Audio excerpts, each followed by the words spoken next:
એ કેસમાં જે આરટીઆઈ કરી એ કેસમાં સમાધાન કરી એ સરપંચશ્રી પાસે પૂછો, સરપંચશ્રીએ સમાધાન કરાવ્યું છે. અને કોણ આરટીઆઈ કરીને પ્રજાને ગેરમાર્ગે દોરીને પ્રજાની ખોટી દિશામાં લઈ જવાનું કામ કરી રહ્યા છે. નર્મદા જિલ્લામાં ભાજપનો વિવાદ એ ચરમસીમા પર છે. મનસુખ વસાવાના નિવેદન બાદ ધારાસભ્ય દર્શના દેશમુખનો પણ જવાબ સામે આવ્યો છે.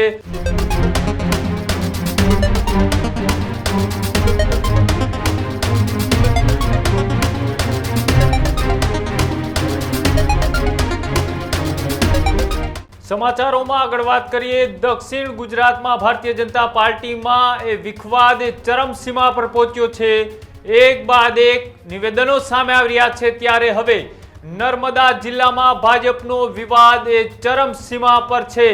એ સમાચાર એ નર્મદા જિલ્લાથી સામે આવી રહ્યા છે કે જ્યાં મનસુખ વસાવાના નિવેદન બાદ ધારાસભ્ય દર્શના દેશમુખનો પણ જવાબ સામે આવ્યો છે. સાથે જે રીતના આક્ષેપ પ્રત્યાક્ષેપ એ થઈ રહ્યા છે તેને લઈ હવે ધારાસભ્ય દર્શના દેશમુખ પણ સામે આવ્યા છે. પણ સાંસદના આરોપનો ધારાસભ્યએ જવાબ નથી આપ્યો, મૌન રહેવાનું પસંદ કર્યું છે. મારે એ બાબતે કોઈ ખુલાસો ન આપવાનો હોય તેવું એ ધારાસભ્ય દેશમુખ છે તેમને કહ્યું છે. ચૈતર વસાવા છે લોકોને ગેરમાર્ગે દોરી રહ્યા હોવાની વાત પણ તેમને દ્વારા કરવામાં આવી છે. આપના લોકો રોડના કામોમાં આરટીઆઈ કરીને પાછી ખેંચે છે તેવું પણ ધારાસભ્યએ કહ્યું. આપ જિલ્લા પ્રમુખે સરકારી જમીન પચાવી પાડી હોવાની પણ વાત એ ધારાસભ્ય દર્શના દેશમુખ દ્વારા કરવામાં આવી છે. ચૈતર વસાવા રાજકીય રોટલા શેકી રહ્યા હોવાની પણ તેમને વાત કરી છે. પણ સૌથી મોટી વાત એ કે ભારતીય જનતા પાર્ટીના ચાલુ સાંસદ એ મનસુખ વસાવાએ ભારતીય જનતા પાર્ટીના 2 ધારાસભ્યો ઉપર જે ગંભીર આરોપ લગાડ્યા હતા તેમાંના એક ધારાસભ્ય એટલે ડોક્ટર દર્શના દેશમુખ કે જેમના નામનો ઉલ્લેખ કરી અને ધારાસભ્યએ ગંભીર આરોપ લગાડતા કહ્યું હતું કે ચૈતર વસાવાના સમર્થનમાં તેઓ છે અને મારી વિરુદ્ધમાં અનેક વખત તે નિવેદન પણ આપી ચૂક્યા છે. અને જ્યારે લોકસભાની ચૂંટણી હતી ત્યારે ચૈતર વસાવાને તેમને સમર્થન પણ આપ્યું હતું. અંદર ખાને એ ભારતીય જનતા પાર્ટી કરતા આમ આદમી પાર્ટીને વધારે સમર્થન કરે છે. આવા ગંભીર આરોપ બાદ હવે ડોક્ટર દર્શના દેશમુખે પણ પોતાનું નિવેદન આપ્યું છે. પણ સાંસદના નિવેદન સામે તેમને જવાબ નથી આપ્યો. તેમને એ મામલે જવાબ દેવાનું ટાળ્યું છે. પણ ચૈતર વસાવા મામલે તેમને શું કહ્યું આવો તે પણ સાંભળીએ.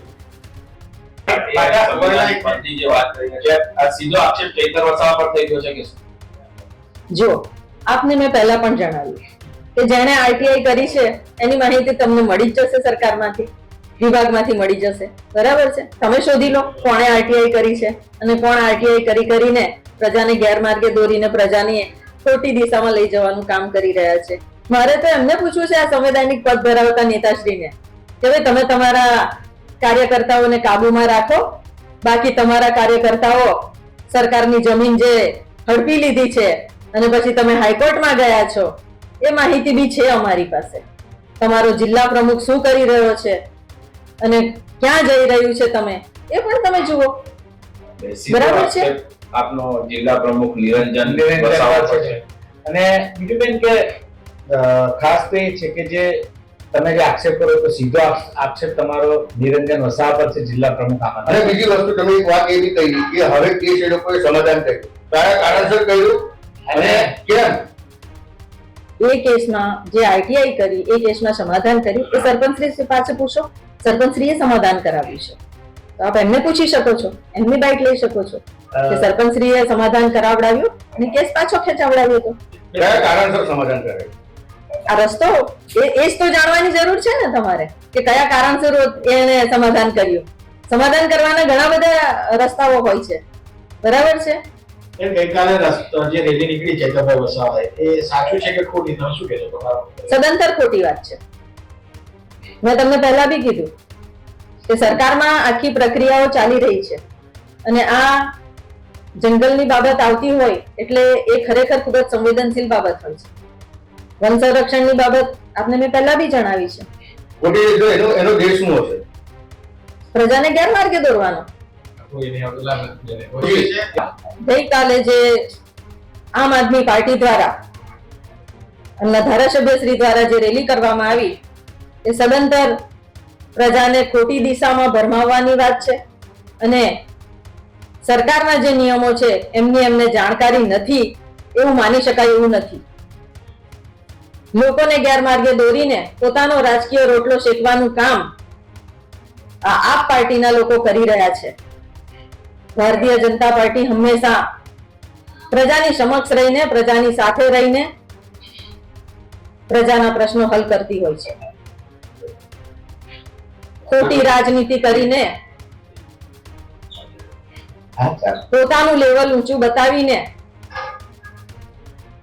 ખોટી દિશામાં મારા આદિવાસી સમાજના ભાઈઓ બહેનોને આ ગેરમાર્ગે દોરવાનું કૃત્ય કરી રહ્યા છે એ લોકો અને એના દ્વારા મારા વિસ્તારની શાંતિ દોડવાનું કામ